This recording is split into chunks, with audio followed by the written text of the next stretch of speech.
Hello, my name is Chiu-Ki Chen, and today I'm going to tell you how do you use new Android APIs progressively.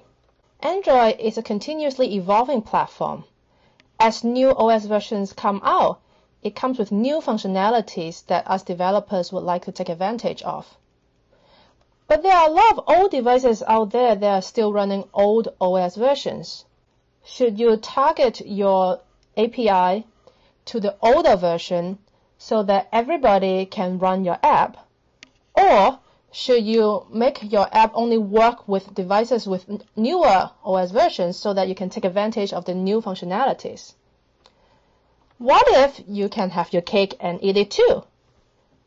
What if you can use the new functionality while providing backward compatibility for older devices? Today I'm going to show you how to do that. Let's dive into an example. Say you found this function that you'd like to call in your app. It does exactly what you need with just one little gotcha. It's only supported from API level 5 or above. What you actually want is that if the device is new enough, call this function. Otherwise, do something different. Android gives you that information through this class called android.os.build. It has a property called SDK, which is a string that tells you which API level the device is running on. It's a string, but it's actually just a number, 1, 2, 3. From level 4 and above, the Android engineers noticed that people are parsing that string into an integer anyway, so they provided an integer directly. Now with that, what we want to do is this. We would like to provide a default value for all devices, but if we detect that the device is running an SDK version new enough, we can go ahead and call the getMemory class function and use this new functionality provided by the newer OS. It's very important to provide a default value so that your app behaves properly even when running on older versions. In this particular example, the documentation actually tells us that the default value should be 16. So we can go ahead and put that in. After that, we would like to figure out what OS version the device is running on. Like I said earlier, we have this string that is the SDK version. We can pass that as an integer. If you are targeting devices level 4 and above, you can directly call the SDK int and save yourself some parsing. Now that we have the SDK version as an integer, we can go ahead and compare and figure out whether this device is high level enough. For example, is it level 5 or above? Well, sometimes we like to think of the OS versions as their code names, Cupcake, Donut, Eclair, and things of that kind. We can actually put that in our code to make it more readable. The build class provides these constants. So in our case, instead of putting 5, we can put in if the SDK version is greater than or equal to Eclair. Now, some of you may be wondering, if my device is running some old version, say Donut, it doesn't know the existence of Eclair.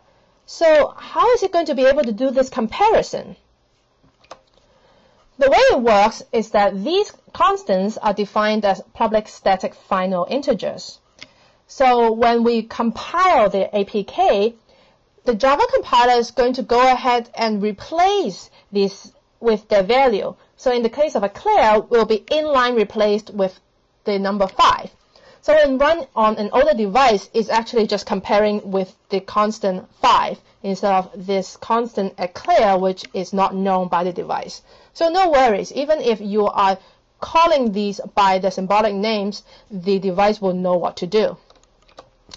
Alright, enough talking. Let's see some demo. I'm going to switch to my editor, and this is what I've shown you on the slide. We have a default value for the heap size, and we're going to use the build class to detect which version we are running on. If it's newer or equal to Eclair, we are going to call the getMemory function so that we get the actual heap size.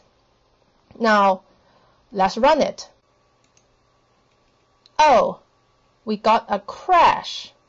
Let's see what's going on. I'm going to pull up the log, and here it's complaining that it cannot find the method getMemory class, and then it throws a Java lang verify error. What's going on? What happens is that when this class is loaded into the virtual machine, it's going to try to figure out how to execute each of these lines. In particular, it's going to try to figure out where is this getMemory class function defined.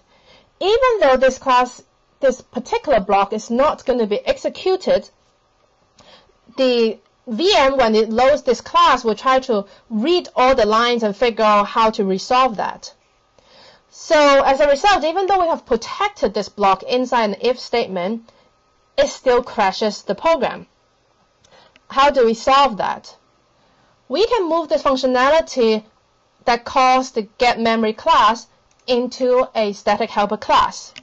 Here I have defined something called a heap size getter, which has a static function called getHeapSize.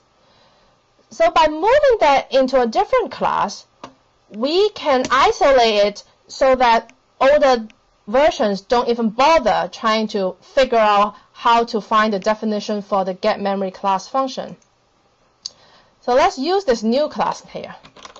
Heap size is the heap size getter dot get heap size. Save, and we are going to run it on the donut device, which is an older version. So let's wait for the emulator to bring up new program. And here we got 16, our default value. So it's a little bit of a hassle to put in a static class, but it avoids that problem of the OS crashing because it's trying to read a function even though it's not actually going to call it.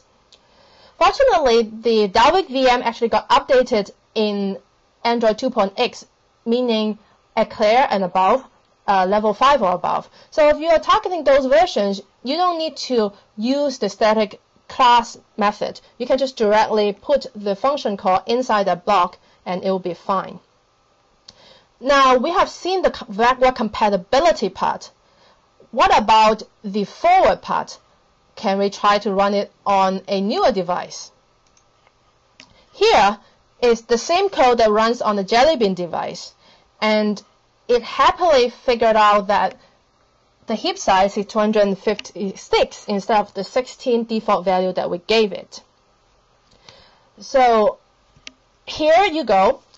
This is how we are going to have the new functionality with backward compatibility.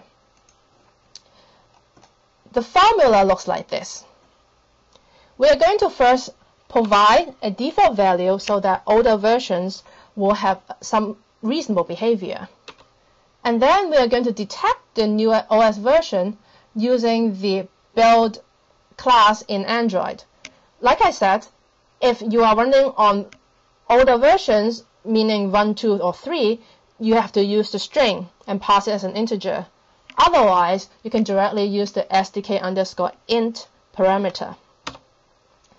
After that, you can use an if statement to figure out whether you're running on newer OS versions and progressively add new functionality.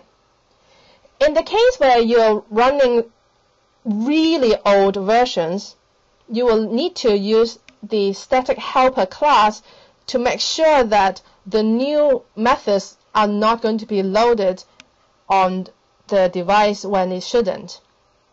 But if you're running versions 5 or above, you can just directly put your code inside this block protected by the if statement, and it will know when to load the function when it's on a newer OS.